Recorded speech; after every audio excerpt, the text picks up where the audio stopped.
Hello guys, welcome back to our channel. Episode ആരംഭിക്കുമ്പോൾ കാണിക്കുന്നത് ഗായത്രി വില്ലയാണ്. അഘോരസ്വാമിയുടെ വാക്കുകൾ ഓർത്ത് പേടിയോടെ നിൽക്കുകയാണ് പാറു. ഞാൻ കാരണം വിശാൽ സാറിന് ഓരോ ആപത്തുകളായി വന്നുകൊണ്ടേയിരിക്കുകയാണ്. എനിക്ക് എല്ലാ കാര്യങ്ങളും ഓർത്തിട്ട് ഭയമാ തോന്നുന്നത്.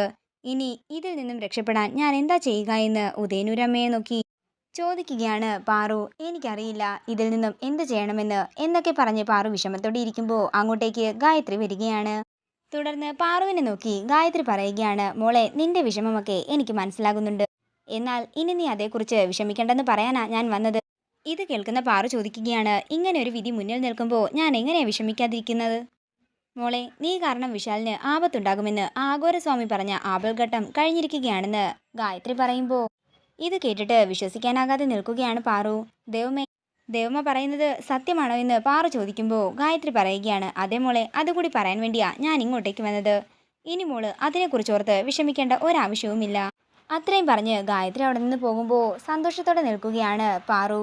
പിന്നീട് കാണിക്കുന്നത് പ്രഭാവതിയാണ്. എന്തൊക്കെയോ ആലോചിച്ചുകൊണ്ട് നിൽക്കുന്ന പ്രഭാവതിയുടെ അടുത്തേക്ക് വിശാൽ വരികയാണ്. അമ്മേ, എനിക്കൊരു സങ്കടമുണ്ട്, അത് അമ്മയോട് പറയാനാ ഞാൻ വന്നത്. ഇത് കേൾക്കുന്ന പ്രഭാവതി ചോദിക്കുകയാണ്, എന്താ മോനെ, എന്താ പറ്റിയത്? അത് പിന്നമ്മേ, പാർവതിയുടെ കാര്യം ഓർത്തിട്ടാ എനിക്ക് വിഷമം. ചില സമയത്ത് അവൾക്കെന്തോ വിചിത്രമായ സ്വഭാവം പോലെയാ. ഞാനൊന്ന് അവളോട് അടുക്കാൻ ശ്രമിക്കുമ്പോഴാ ഇങ്ങനെയൊക്കെ ഉണ്ടാകുന്നത്. അത്രയും പറഞ്ഞ് ആദ്യരാത്രി നടന്ന കാര്യങ്ങളെല്ലാം വിശാൽ പ്രഭാവതിയോട് പറയുകയാണ്.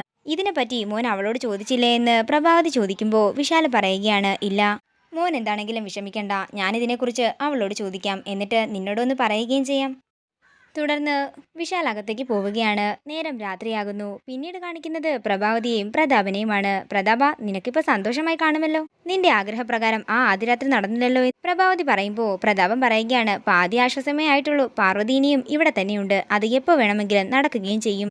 പക്ഷേ അതിന്റെ മുന്നേ തന്നെ അവളുടെ കാര്യത്തിൽ നമുക്കൊരു തീരുമാനമുണ്ടാക്കണം. ആ ഗായത്രി ദേവിയെ തീർത്തതുപോലെ അവളെയും അങ്ങ് തീർക്കണം.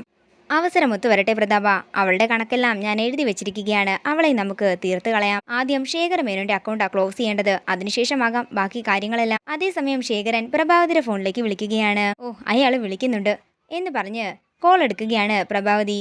പ്രഭാവതി, നിന്റെ മരണത്തിന്റെ ദിനങ്ങൾ എണ്ണപ്പെട്ട് കഴിഞ്ഞിരിക്കുകയാണ്. ഇനി കുറച്ച് ദിവസങ്ങൾ മാത്രമേ ഉള്ളെന്ന് ശേഖരൻ പറയുമ്പോൾ മക്കളുടെ പേര് പറഞ്ഞുകൊണ്ട് സെന്റിമെന്റൽ ആവുകയാണ് പ്രഭാവതി. തുടർന്ന് പ്രഭാവതിയെ കളിപ്പിക്കാൻ വേണ്ടി തന്റെ മക്കളോട് ഏറെ സ്നേഹമുള്ളതുപോലെ ശേഖരമേനോനും അഭിനയിക്കുകയാണ്. തുടർന്ന് കോള് കട്ട് ചെയ്യുമ്പോൾ പ്രഭാവതി പ്രതാപനോട് പറയുകയാണ്, എടാ, നമുക്ക് വിനയെ വെച്ചൊരു കളി കളിക്കാം.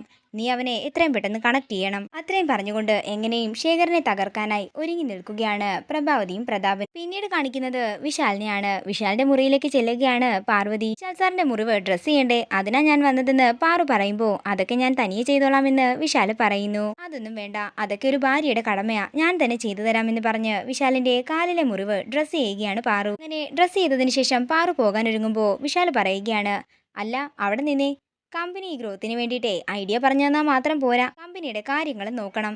അതിനെ താനിവിടെ ഇരിക്ക്, ഞാൻ ഈ ഫയലിലെ കാര്യങ്ങളെല്ലാം പറഞ്ഞു തരാമെന്ന് പറഞ്ഞ് കമ്പനിയുടെ ഓരോരോ കാര്യങ്ങളായി വിശാൽ പാറുവിന് പറഞ്ഞു കൊടുക്കുകയാണ്. അതേസമയം ഇതെല്ലാം കണ്ടുകൊണ്ടുവരുന്ന പ്രഭാവതി ദേഷ്യത്തോടെ പാറുവിനെ നോക്കുന്നു. വിശാലും പാർവതിയും പെട്ടെന്ന് താഴേക്ക് വാ, താഴെ ഒരു ജോത്സ്യൻ വന്നിട്ടുണ്ട്. നിങ്ങളുടെ ആദ്യരാത്രി മുടങ്ങിയതിനെ പറ്റി ഞാൻ അദ്ദേഹത്തോട് പറഞ്ഞിട്ടുണ്ടെന്ന് പറഞ്ഞ് വിശാലിനെയും പാറുവിനെയും കൂട്ടിക്കൊണ്ട് പ്രഭാവതി താഴേക്ക് പോകുന്നു. തുടർന്ന് തലേന്ന് രാത്രി നടന്ന കാര്യങ്ങളെല്ലാം പ്രഭാവതി ജോൾസിനോട് പറയുകയാണ്. ഇവരുടെ ആദ്യരാത്രിക്ക് ഒരു മുഹൂർത്തം തിരുമേനി തന്നെ കുറിച്ചു തരണമെന്ന് പ്രഭാവതി പറയും. ഇതെല്ലാം കേട്ടുകൊണ്ട് അങ്ങോട്ടേക്ക് വരുന്ന ജാസ്മിൻ പറയുകയാണ്, ഇവരെന്താ പാർവതിയുടെ സൈഡ് ചേർന്നോ? ഇവരുടെ ആദ്യരാത്രി നടത്താൻ ഇപ്പോൾ ഇവർക്കാണല്ലോ തിടുക്കം. അതേസമയം മുഹൂർത്തം നോക്കിയിട്ട് തിരുമേനി പറയുകയാണ്, ഈ അടുത്തെങ്ങും ശാന്തി മുഹൂർത്തം നടത്താൻ പറ്റിയ മുഹൂർത്തമില്ല. ഇത് കേൾക്കുന്ന പാറുവും വിശാലും ഒരു ഞെട്ടലോടെ പരസ്പരം നോക്കുമ്പോൾ ചിരിച്ചുകൊണ്ടിരിക്കുകയാണ് പ്രഭാവതിയും പ്രതാപനും. ഇതോടുകൂടി ഇന്നത്തെ എപ്പിസോഡ് ഇവിടെ തീരുകയാണ്. വീഡിയോ ഇഷ്ടമായെങ്കിൽ മറക്കാതെ ലൈക്ക് ചെയ്യുക, ഷെയർ ചെയ്യുക, കമന്റ് ചെയ്യുക. കൂടുതൽ സീരിയൽ അപ്ഡേറ്റ്സിനായി മറക്കാതെ സബ്സ്ക്രൈബ് ചെയ്യുക നയൻസ് ക്രിയേഷൻസ്.